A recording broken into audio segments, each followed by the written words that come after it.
Welcome to Science Tech Day. So today I'm going to take you through on how you can connect your multimeter. This is our multimeter. This is how our multimeter looks like.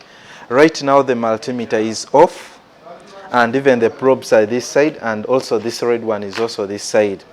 So when you are connecting this multimeter, you should make sure that this red one here, you are seeing the red probe. This is our red probe. You should make sure that it's here where there's voltage, milliamps, farads, and there's also diodes. So this is where it's supposed to be. And then we also have this blacker one here. This blacker one is supposed to be in COM here. This is where it's supposed to be.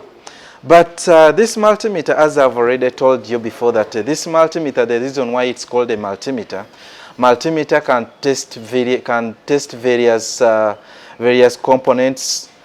For example, it can test voltage, it can test resistor, it can also test the transistors and so on. So when you are using this, it can also test a current which is of a high voltage. For example, when you want to test a current of high voltage, you have to change this red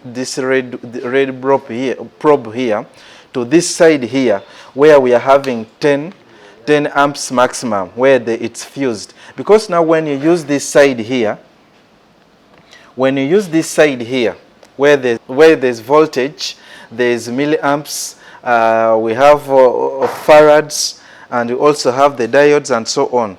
This side, when you use this side, you are going to blow the fuse of your multimeter. But when you change it to this side, at least you put it this side where there is 10 amps maximum. So this side here can work when you are measuring something which is over 10 amps maximum. So what do I mean when I say that it's 10 amps maximum? It should not be more than 10 amps. At least it should be lower than that.